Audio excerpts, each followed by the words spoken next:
We're going to be starting the Gemara class soon. We're Daf Sadihet Amud Bet.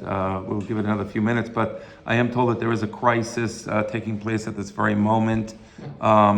We wanted to get pizza, and apparently it was buy one, get one free, but that sale was not tonight. We're having the executive leadership of the synagogue trying to figure out what to do, what our next step is going to be. I understand they may have found another place to buy pizza. I hope they did, because otherwise we can't have this class. You could text Isaac and you can give him $25 credit towards that bill.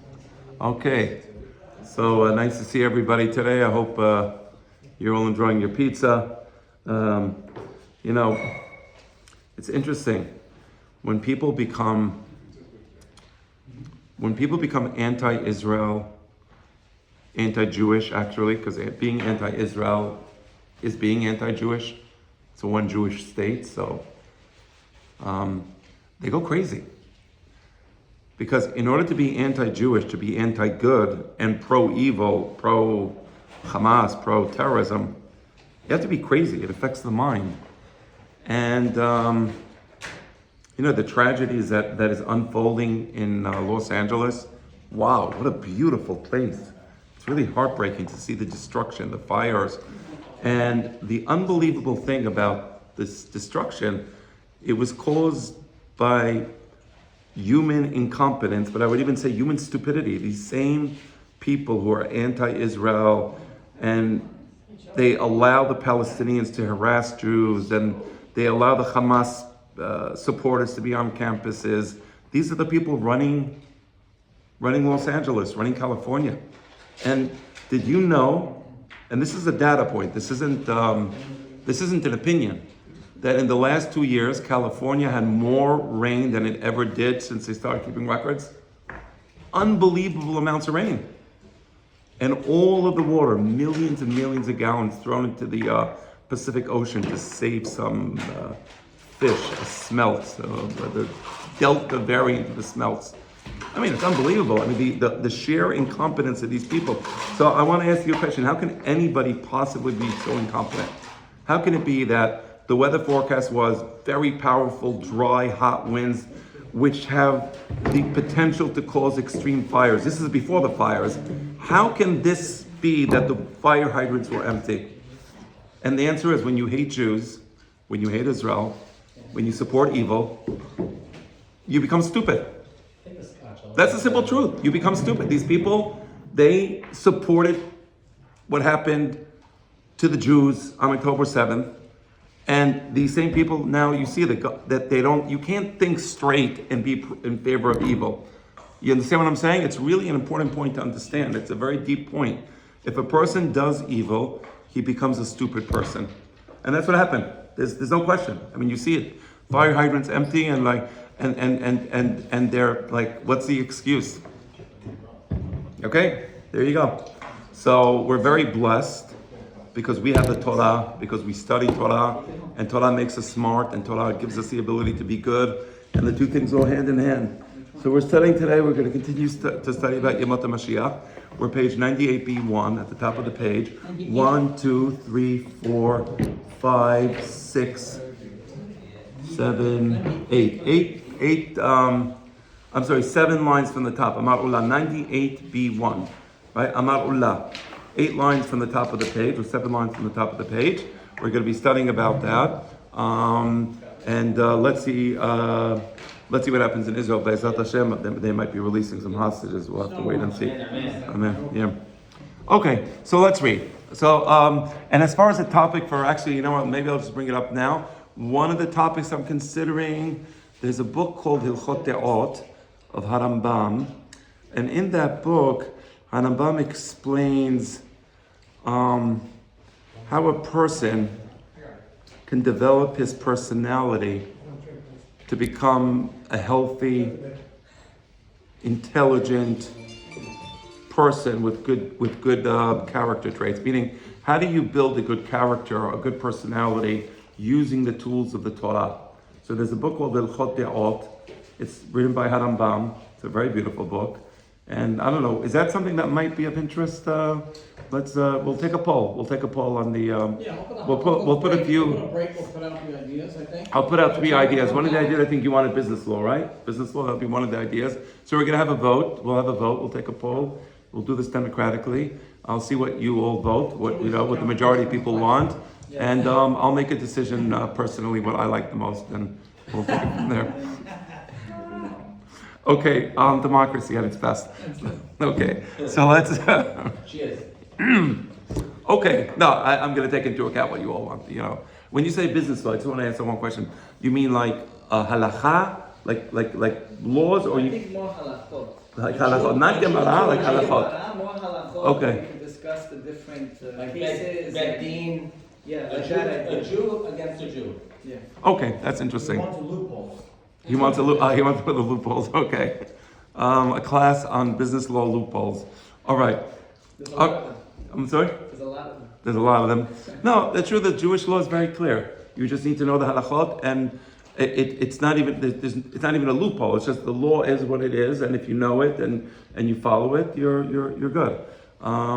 There's what's called lifnim mishurat hadin, where you want to say, okay, I know that I have the laws on my side, but I want to be kind to the other person. That also Jewish law recognizes that possibility. But let's study the Gemara now. Amar ullah, yete vela achmineh. Let the Mashiach come. I just don't want to be there when it happens. The reason he doesn't want to be there when it happens is, and I'll explain that in a moment. B'chen amar Abba, another rabbi says, yete vela achmineh. Let the Mashiach come, and I don't want to be there when it happens. Why? Because when you read the book of Yehezkel, describing what's going to happen before the Mashiach comes, it's going to be a terrible crisis for the Jewish people. There's going to be a war called Gog and Magog, and in the course of that war, the enemy will invade Israel and will capture Jerusalem, and atrocities will take place, as described in the book of Yehezkel, as described in the book of Zechariah primarily. And he's saying that these atrocities are going to be so terrifying that I know the Mashiach is coming. If I had a choice, I prefer not to be there when the Mashiach comes. It's a very extreme position, right? But he says, you know what, let the Mashiach come, no problem. I just don't want to be there when it happens because it's going to be so crazy. Do you blame him? I don't blame him. The only thing is, it's not up to us. and I'll tell you something. My position is as follows: if the Mashiach, if we undergo the suffering of the Mashiach, it's called in Hebrew, it's called Hible Mashiach. Hible Mashiach means the suffering that will take place before the Mashiach comes. At least let's see the Mashiach, right? Meaning, if we're going to go through that process, let's at least see the Mashiach, right? That's the idea. After the Holocaust, many people, many rabbis were sure that the Mashiach is coming, and I think it was the Belz Rebbe that he was sure after the Holocaust, all the horrible atrocities took place. Like, that's it, the Mashiach is coming. And then when they established the state of Israel, and he told people how upset he was because he was sure that the state of Israel will be the state of the Mashiach, and it wasn't, and it was devastating for him. So what the Rabbi is saying is the Mashiach will come, and there will be these horrible experiences, and I just don't want to be there when it happens. Now, it could also be that you see what happened in World War II didn't happen in the land of Israel, and what's described in the book of Yehezkel is in the land of Israel. You understand? So I think that's where the mistake took place. Meaning, World War II was beyond words, a Holocaust, right? But that wasn't in the land of Israel. What the book of Yehezkel is talking about is stuff that's going to happen in Israel proper, in Jerusalem proper, right? It's in the future tense, talking about the Mashiach, not in his day. Oh, no. Yet, let the Mashiach come. Velach mineh. I don't want to be there. I don't want to experience it, right? We learned that people want to move to Israel to be close to the Mashiach when it comes. But then we're also learning that if before the Mashiach comes, there's be terrible things that happen in Israel. You can easily die. God forbid. God forbid. But the point is that I'll tell you two things. So number one, it's a mitzvah to live in Israel. Okay, so if you can live in Israel, you can make a parnasah there. Yeah, it's a mitzvah. But number two, meaning you can never time these things. You can't say, oh, okay, I know when the Mashiach comes and it's going to be really hard. I don't know what's going to happen in America. I don't know, right? Think of it. They're describing in the book of Zechariah, it sounds like some sort of EMP attack or something, like the communications are not going to be working. There's going to be confusion with the armies. What's going to be happening in America if this is happening in Israel? I don't know. I don't have the question. Maybe Carvel ice cream will be open and they'll still be giving free Sundays and Wednesdays. It could. I don't know, but I just don't know. I mean, I'm thinking like, I know it sounds like, it's funny. During World War II, things were pretty good in America. Okay, during Gog Magog, what's going to be like in America? I don't have the answer to that. But I can, but the point, and by the way, here's a foreseeable, I'm just going to give you a scenario. So that the president of Turkey, Erdogan, the guy's a nutcase. He's an actual nutcase. I mean, the Turks are like, I think they're the number one haters of Jews around today. They're completely crazy. There was a guy less than a year ago. He was in the Turkish parliament and he was giving a speech rabidly anti-Jewish, and he was cursing the Jewish people, and then he dropped dead on the spot. He got a heart attack and died. These people are crazy. I spoke about the people running California. I mean, they're sane compared to the Turks. The Turks are just they're complete deranged lunatics. And Erdogan is a maniac. So what he wants to do is he wants to bring back Turkey to the pre-World War I Ottoman Empire days. So his dream is to capture Israel and to reestablish the Muslim caliphate with a presence in Jerusalem. That's his dream. That's explicit. I'm not like saying anything that's not out there and known. And now with the downfall of Syria, this has never been closer because the Turks are coming from the north, right, under the pretext that they want to defend themselves against the Kurds. Israel is coming from the south, right, taking over, let's say, the part of the Hermon, and now the Druze want Israel to take over southern Syria. I don't know if they will or they won't. That's a different story. But it's never been closer. And how is the king of Magog described in the book of Zechariah? Who knows how he's... No, in the book of Yechezkel, how is he described? Anybody know? Melech HaSafon, the king of the north. What's directly to the north of Israel? Lebanon, Syria. Lebanon doesn't exist anymore. They're gonna gobble it up like nothing. Erdogan, he's just gonna literally just gobble it up. Anyway, it's a scenario. I don't know. I'm just in a good mood. I didn't drink anything yet, and still I'm in a good mood, so I'm saying these things. Yeah. Okay. So. Cheers. All right. Cheers. All right. So that's anyway. So Yetev so Amar Yosef. On the other hand, Rav Yosef says Yetev esked eitil betulat dichupita dehamreh. Rav Yosef takes a completely radical position. Rav Yosef says, you know what? I want the Mashiach to come, and I'm happy to be under the donkey of the Mashiach, the worst place, meaning, all the filth, all that stuff. And if this is a price I have to pay to see the Mashiach, I'll do it. I'm happy to do it. Whatever suffering the Mashiach brings, I'll undergo the suffering. I just want to be able to see the Mashiach. So that's, two positions. Rabbah says, do me a favor, I don't need the wajaras, I don't want it. Rav Yosef says, I'll take the wajaras as long as I get to see the Mashiach at the end. Amar le'Abaye le'Rabbah, Mai ta'ama. So Abaye, who is a pupil of Rabbah, and he's sitting in the Bet Midrash, and like you sitting in this Bet Midrash, many of you are saying, why would Rabbah say that he's afraid of the suffering of the days of the Mashiach? Like, come on, you're a big hacham, you're a big rabbi. Like, you're afraid? Like, what? How can that be? Like, Rabbi Akiva, when the Romans came into Israel, right, he knew that by teaching Torah in public, he's violating the Roman decree which said you cannot teach Torah or study Torah in public. So what does Rabbi Akiva do? He goes and he teaches Torah in public. And he knew that they're going to come to him and they're going to torture him to death. And he was willing to do it because he doesn't care, because love of God, love of the Torah, love of Am Yisrael. He says, I'm sitting down and I'm teaching Torah, and I know they're going to catch me, and I know they're going to torture me. And they did. They killed him in the worst way. So that's in Masechet Masechet Berachot, Samech Aleph, on the bottom of the page, Amud Bet, right? So he knew. I'm sorry. Is that right? So Meaning if you, this is the way of the Chachamim. right, but there's so many commandments that you could violate to save your life, Right. and this guy goes out of his way to get himself killed. Baruch atah Adonai, Eloheinu melech haolam, she'akol yam midbaro. So you're saying in some pinones, you're worried about, you shouldn't have done that? No, I believe what Mark is saying is that we die for 3 averot. Right, and that's not. Avodah zarah, gilui arayot, shefichut tamim. Why did Rabbi Akiva die for teaching Torah? Right, and It's not Yahareg v'al Ya'avor. even if he wants to bring it upon himself, he's bringing other people into it by teaching them. Right, potentially endangering the lives of these other people who will be caught studying Torah with him. Right. So why are you doing that? Shnon. Right? Shlomo, do you have an answer? Because it's from the king. That the king said not to do it. Right, that's what Shlomo is saying. It's the same thing as Mikey, only he's saying it in English. When there's a decree of the king, when there's a decree by the king, I don't want you praying.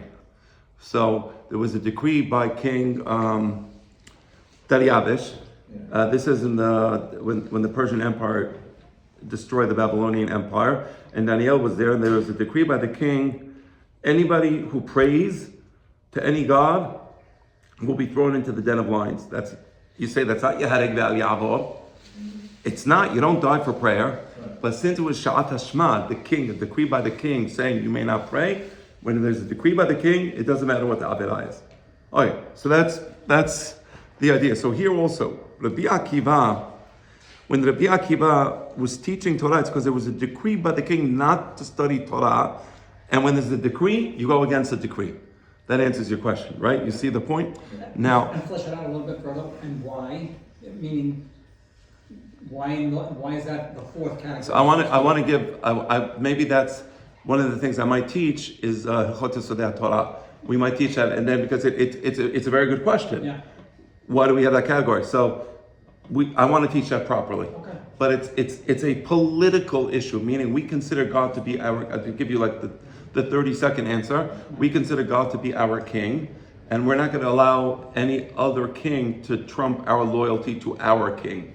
That's what we say every day, Eloheinu melech haolam.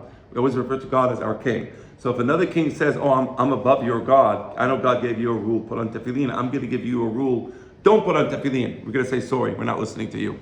You understand? That's the idea. It's a political allegiance to God's sovereignty versus the king who says, no, I want you to have allegiance to me. Don't have allegiance to your God. That's why. What about Hanukkah when they were hiding and they weren't going again? No, wait, hold on. In Hanukkah, first, that's a good question because in the law of, it's a reverse question. The question you're asking is why didn't they defend themselves? Why didn't they do Hilul Shabbat? Right, or were they criticized for not Right, doing it? and that's why later on the Chachamim sat down and they taught the topic. They did not have, the Pasuk says, that's what the Pasuk says, that you perform the mitzvot of the Torah for the purpose of life.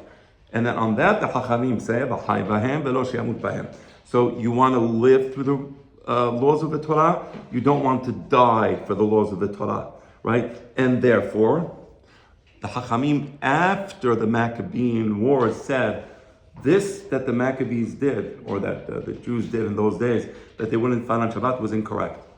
They should have fought on Shabbat. They should have defended themselves on Shabbat. Meaning, when it comes to defending yourself, you do every Averah except for Gilui Arayot, Shefichut Tamim, and Avodah Zarah.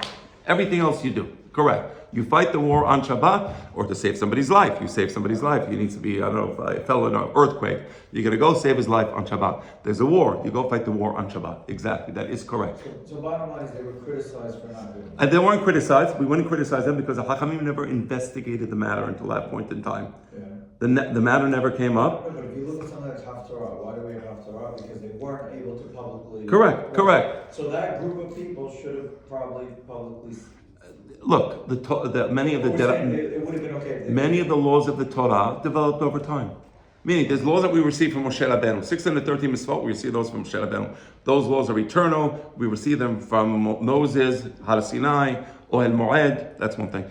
But then there was laws that developed over time, including the law that says that if you have to do Hilul Shabbat to save your life, to save the life of somebody else, to fight a war, you do Hilul Shabbat for all of those reasons. That law was not given by Moshe Rabbeinu. It was developed later on by the Hachamim in the days of Bayit Sheni. And part of the reason it was developed was precisely because of the Maccabean Wars, where Jews died, and it was a ridiculous situation. Can you imagine? Wow, Bar Minan, what would happen? Yeah, and the Greeks took advantage. It was a horrible situation, and they would take advantage. They would go on Shabbat and massacre, that was his question.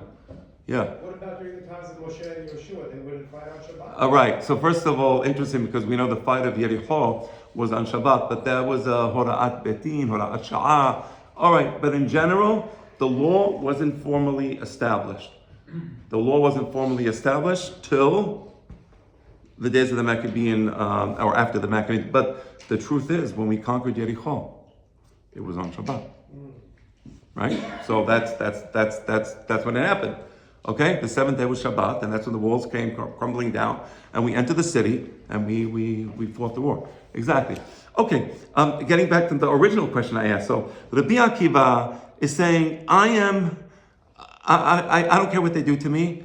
I don't care how the fact that they're going to catch me and torture me, I don't care. When it comes to Torah, when it comes to Mitzvot, I'll do everything that needs to be done, including be tortured to death, and that's what happened. Okay, and now comes Rabbah, and what does Rabbah say? He says, listen, I'm sorry? He wants no part of it. Exactly, I want no part of it. So now you understand the question of Avayeh. He's saying, Avayeh saying, like, well, what does this mean? Like, you're telling me? So Avayeh is one of the Talmidim in the yeshiva. This, just so you know, this happens in Babylonia. The city that this happened in is a city called Fombedita. Fombedita had a city. It was on the river, by the river in Babylonia. I believe it was the Tigris River. And they had a city there called Fombedita. And in that city, they had a yeshiva. The yeshiva was established by Rav Yehuda. And Rav Yehuda was a second generation Emorah. Okay, so you have the yeshiva. So they're in the yeshiva. And Rabbi is saying, I'd rather not see the days of the Mashiach because I don't want to have to undergo the suffering. So it's like Avayeh is a Talmid in the yeshiva. He's saying, my Ta'ama, why are you saying this? You're saying you don't want to see the suffering of the Mashiach? Is that it? Is that what, like, you're afraid of that suffering? The Hatanya, there's a Baraita that says, and again, this is Avayeh, the student, speaking to Rabbah, who was the Rosh Yeshiva. Rabbah was also his uncle, by the way. So Avayeh, the word Avayeh is like Milashon Abba. So like Abayeh means little father. So what happened is Abayeh, his father died when so Abayeh's mom was pregnant with Abayeh, and then the father died. The father's name was Chaylil, and then the mom died when she gave birth to Abayeh. So Rabbah was his uncle, and he called him Abayeh, like little father. So it was also his uncle. He's talking to his uncle. That's why he's talking openly, like, what are you talking about? How can you say this, that you're afraid of Yemot HaMashiach, right? And furthermore, we have a Baraita, and it says as follows.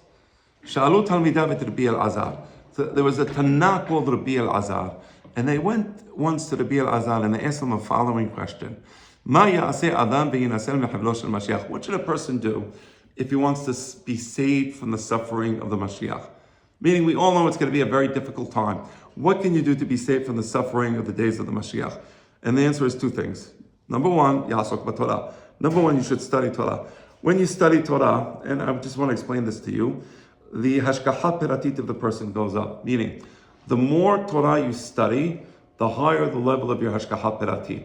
So hashgacha peratit means you have divine providence, but there's a special divine providence that attaches itself to the neshama of a person who's filled with Torah. So he says, number one, Ya'asok b'Torah, study Torah. Your hashgacha peratit is going to go up. You have to do this 3 nights a week, the class? 3 nights a week. Okay. Ubig milut hasadim. And the second thing is do acts of kindness. A lot of times people, they study Torah, but then they become very cloistered.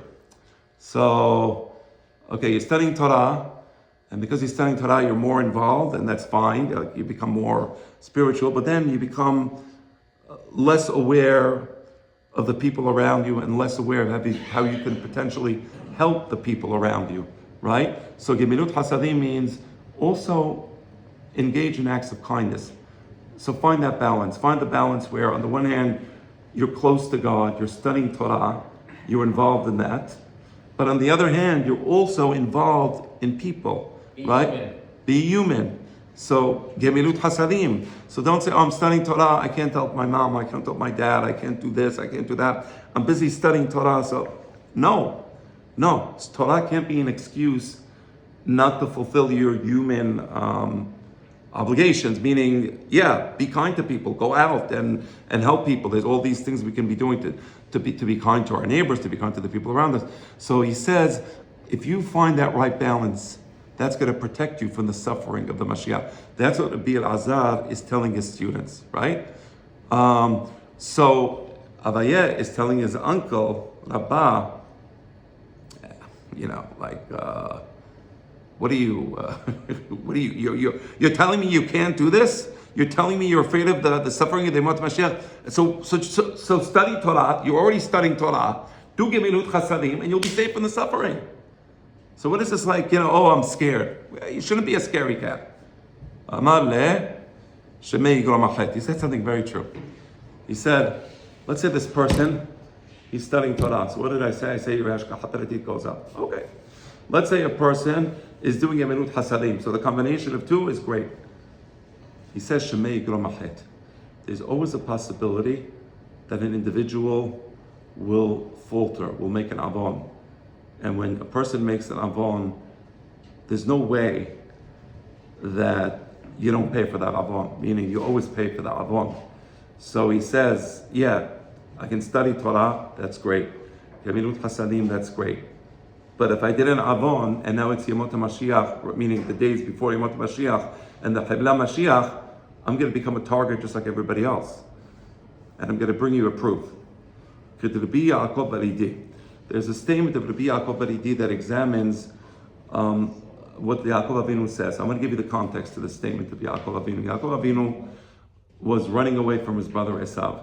He reaches Har HaMoriah. He reaches a mountain in Jerusalem where one day the Beit HaMikdash will be built. He's on the mountain, and when he's on the mountain, he goes to sleep, and he has the famous dream with the ladder and the Malachei Elohim Olim Yoredim Bo. He sees the angels of God going up the ladder and going down the ladder. And then, in the dream, God tells him the following. God tells him, Ushmarticha b'chol asher telech. I'm going to guard you in your entire journey, right? Ushmarticha, you're going to be protected. So God just tells you, hey, I'm protecting you. You're like, awesome. This is like, good. I was always afraid to take the subway. A lot of nasty stuff happening. God just told me He's going to protect me.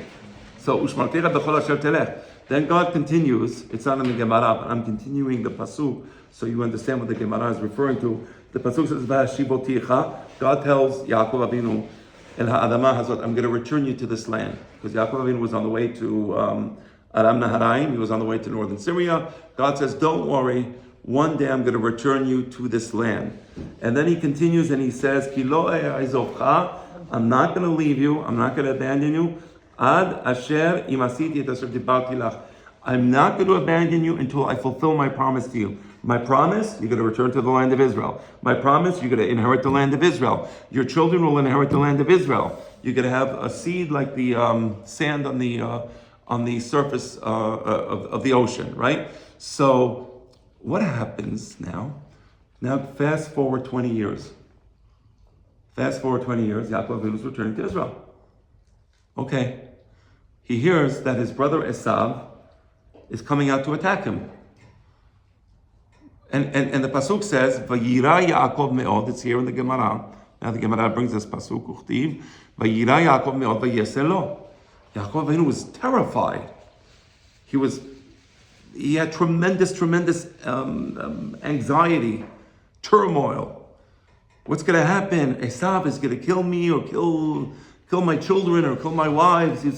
He was in tremendous anguish. So wait, what happened? You don't remember that God spoke to you 20 years earlier and he said, I'm going to bring you back to Israel. I'm going to protect you. I'm going to fulfill my promise to you, and I'm not going to leave you or abandon you until I fulfill this promise to you. So what are you afraid of, Yaakov Avinu? Now you understand the question? God just told him, just told him 2 decades ago, but it's God's word, okay? So the answer is as follows. He was afraid that maybe he did something wrong. Maybe he did an avon. Maybe he took a sheep from Lavan HaArami that didn't belong to him. Maybe something happened with one of his wives. He doesn't know. Meaning, even if God makes a guarantee, I promise you A, B, C, D, E, F, G, but you can blow it. You can ruin it, right? A person goes to a great rabbi, he gets a berachah from the great rabbi. Okay. It's not a guarantee. How is that different from when we say when it comes to Nibuah, when something's said from Hashem and Nibuah or from for positive and good, it has to happen. Right, so that's when God... I'm sorry, and you're right. Or is it when it's something... When there's a national besorah tova, a blessing for the nation, or something that is going to happen to the nation, it will always happen no matter what. But if a person made an averah, he can blow it. Okay, so individual different. Right, he can blow it, right? We know that. So Shemei Yigrom Achet. Listen, there's no free credit card. I mean, you get the credit card, you use it. Eventually, they come. You got to pay. It's the end of the month. You got to pay up. So same thing here. So God gives you a credit card. He says, "I love you. I'm going to do all these things for you." If a person now starts making avonot, God forbid, he's going to have to pay, right? The Pirkei Avot says you go to a store and you buy things on credit, right? He says, but the owner of the store is going to come to you and say, okay, now can you pay me? So the same thing, in Olam Hazeh, we come into this world, we have all these things around us, beautiful things, beautiful beach, beautiful sunshine, gorgeous things, beautiful, everything nice. Okay, but if you overextend the credit card by doing avonot, now you get into a debt, you go into more of a debt, and now you're going to have to pay up. So Yaakov Avinu, when he saw Esav, he says, you know what? Oh my gosh, like what's going on here? I must have done something wrong. Okay, so he was afraid. So what is Rabbah telling Abaye?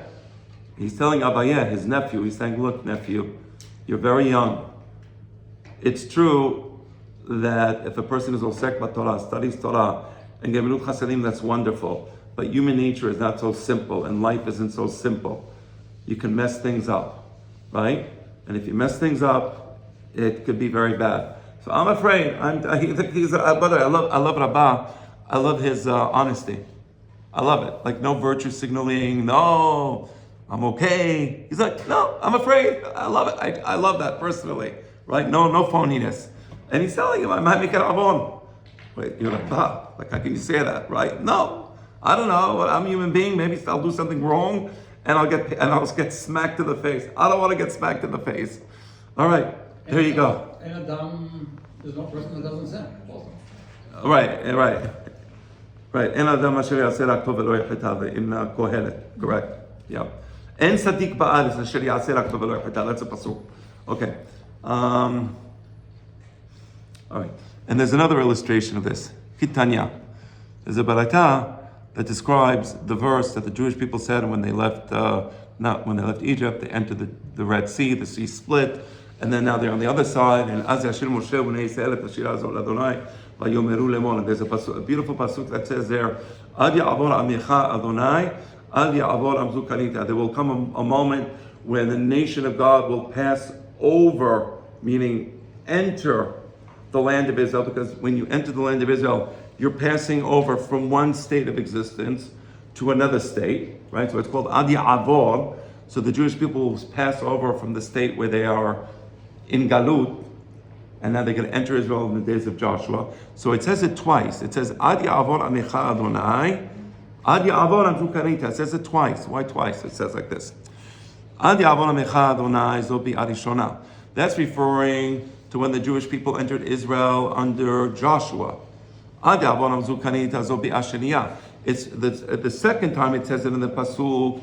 It's referring to when the Jewish people entered Israel in the days of Ezra HaSofer, right? You remember they were in Babylonia. The Babylonians destroyed Beit HaMikdash. Nebuchadnezzar destroyed Beit HaMikdash. 70 years later, the Babylonian Empire fell. Cyrus becomes the king the emperor of Persia, and then he has a famous edict where he lets the Jews return back to Israel 70 years later. That's Adia Avonam Zukanita. So when they entered Israel the second time, it should have been like the first time. Now what happened in the first time? Crazy miracles. One miracle after another miracle after another miracle. Can you imagine you're in the army of Yoshua bin Nun? He looks up at the sky, he sees, oh my gosh, the sun is going lower and lower and lower. It's going to be dark soon. What do? He says, Shemesh beGivon Dom. Let the sun over the hill of Givon, let it stop. What the? Like, where did you ever see miracles like that, where a guy utters something and God does it? Changes the entire solar system, right? So, crazy miracles. Yericho, they're blowing the trumpets and the walls come crashing down. Crazy stuff. So there were unbelievable miracles when the Jewish people entered under Joshua. It should have been unbelievable miracles when they entered in the days of Ezra Sofer, but it wasn't. It was actually very pathetic. When they entered in the days of Ezra Sofer, there was a few tens of thousands Jews came with him. Not that many Jews came. Many said, you know what, the heck with this, we're staying in Babylonia. What am I going to go to Israel now? There's famine, horrible economy. How am I going to make a living? How am I going to feed my children? So many of them stayed in Babylonia. The Leviim, I'm a Levite, I have to say. Who else is the Levi here? You're a Levi? Levi. Someone got some Leviim in this room. Right? They didn't want to come with their Zasofer. He got so angry at them that there's a special tithe that you give to the Leviim. It's called Maaser Rishon. It's Deoraita. And he annulled the Maaser Rishon in his days. It's crazy. That's how angry he was. He had the power to do that. He was Ezra Sofer. So he annulled the Maaser Rishon. So where are the miracles? So they got to Israel. It was suffering. They're trying to build the Bet HaMikdash and they have to stop building. Not a single miracle. No miracles. What happened? The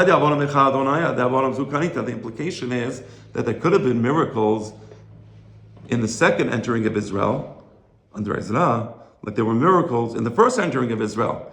What happened to the miracles? Ella shegara machet. The sins of the Jewish people, they prevented this. They prevented this. What happened? Many Jews, they were married to goyot, and I mean straight out goyot. I don't mean I know the community has a against the gerim or edict where they don't accept gerim. Not against the gerim. I shouldn't say it like that. It's not against gerim, God forbid. It's just we don't accept gerim in the community. Okay. Back then they were married to goyot, mamash goyot. So many of the Jews that entered Israel with Israel, they came with their goyot, and they had children that were goyim. So that because of that, the original miracles that were supposed to happen when they entered under Joshua, you're supposed to have miracles like that when they entered under Ezra Sofer. What happened? The averot, they prevented it. You could say the same thing about now. We do so many averot that prevents Mashiach from coming out. Right, but and you remember that we're going to get up to a point where it's going to be either we're going to be so messed up that God's just going to say, you know what, I'm just going to bring the redemption because if I don't redeem them, it's going to be over. Mm-hmm. Right? That was last week. Remember we studied that? Or it could be, the Mashiach could come with Dor Shekulo Hayav. Everybody's messed up. Or Dor Shekulo Zakai. Right? That's what we studied. But nevertheless, in the days of Israel, it was a very serious situation. Now to your point, Mikey, so Mikey is going to say, well, I thought you just said if it's a national promise, it has to happen. So, Adi Avon Mecha Adonai, great miracles when they entered under Joshua. It should have been great miracles. Where's the second entering of, and I think that's our days. I think the miracles we're having in our days is those miracles. And we didn't even finish yet, by the way. We didn't even finish. Like we're just seeing like the very cusp.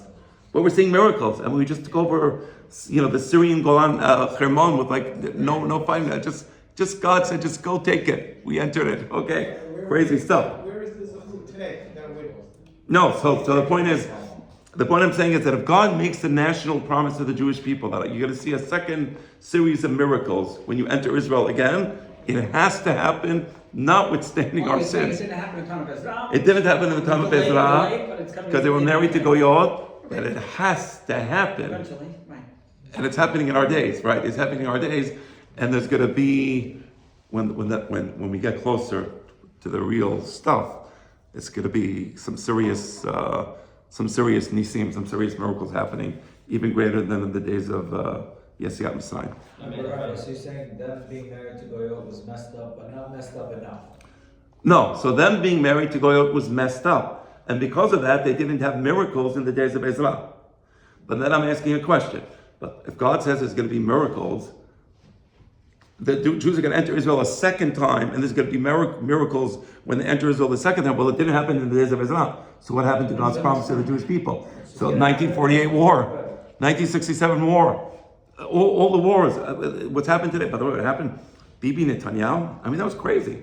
Biden told him do not do A, B, C, D, and he ignored Biden.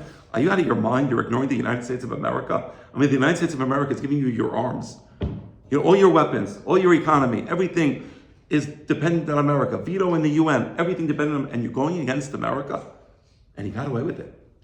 He got away with it, and he destroyed Hamas, he destroyed Hezbollah, he destroyed Iran, he destroyed the Syrian militia in Syria. I mean, crazy stuff.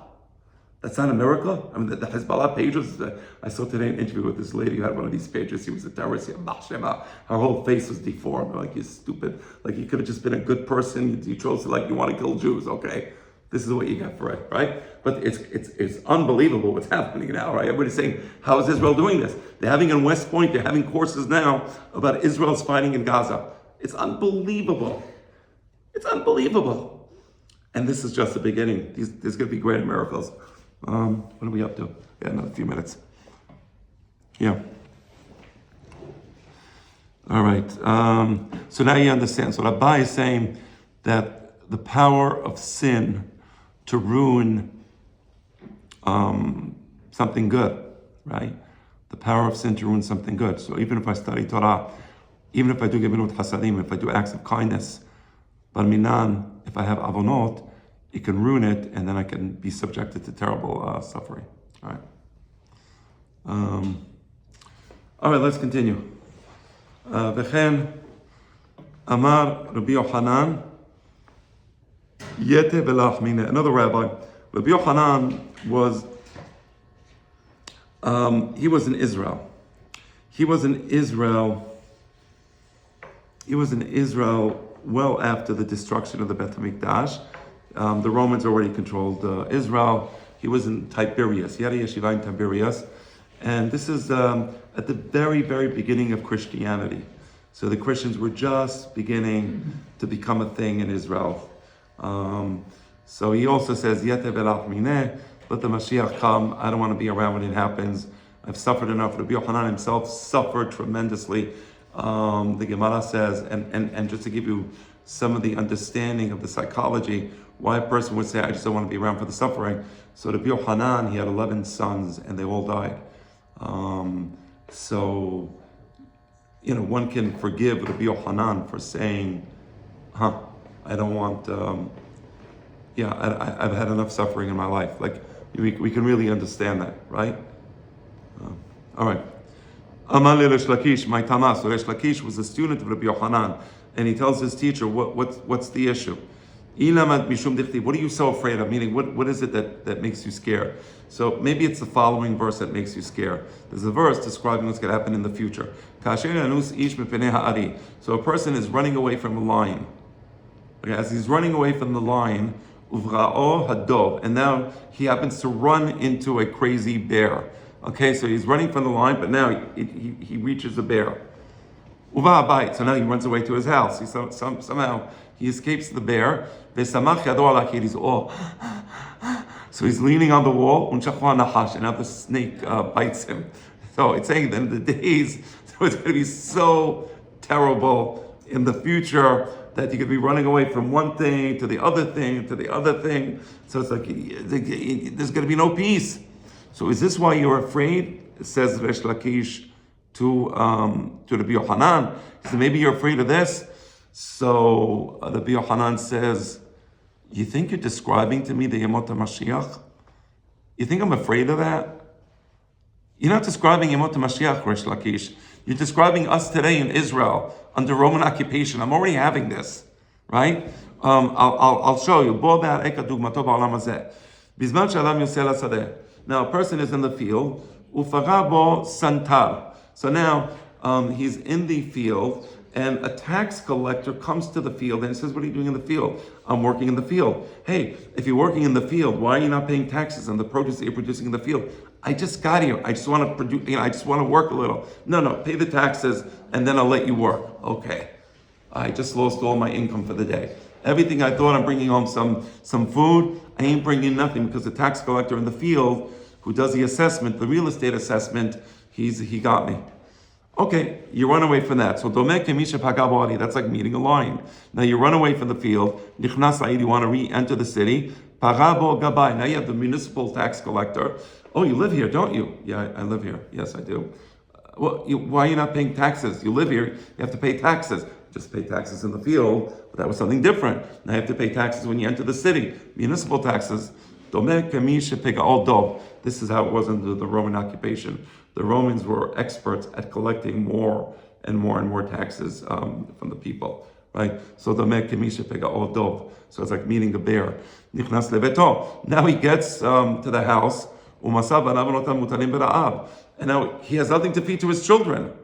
And now, like, from escaping from one tax collector, escaping another tax collector, then you go home and Hazat, the children are hungry. That's the most painful thing. It's like getting bitten by a snake. What do you do now? Right? So he's saying, you think I'm afraid of that? I'm living that now. That's not what I'm afraid of. Ela, the reason I'm afraid is because the Pasuk says in Yemot HaMashiach, Tichtiv, Sha'aluna ur'u im yoled zachar madua ra'iti chol gever yadav al chalasav ka'yoledav v'nefchu chofanim le'yarakon. Because in the days of Mashiach it says, is it possible for a male to give birth? Of course, no wokeness here. What it's saying is, when a lady gives birth, she's like in terrible pain and her body is shaking or whatever. She's like, her face is turning green. He says in the days of the suffering of the Mashiach, the men will be suffering as if although they're giving birth. Kol gevet, even if somebody's strong, he's like, like he's not going to know what to do from all this sarot that's going to be in Yemot HaMashiach. Women exaggerate a little bit, don't they? I don't know. I don't know. I'm not sure. I have to give him credit. Okay, so anyway, he's saying, so what we're suffering now under the Roman occupation, that's what that verse was talking about, the lion to the bear to the snake. What's going to be the suffering of the days of the Mashiach when Gog and Magog takes place is going to be much worse than that. So, okay, we're 9. I see we've reached the point. Any questions? All right, so we'll have that poll. We'll put the poll on the WhatsApp group, and if there's extra pizza, I'll take it.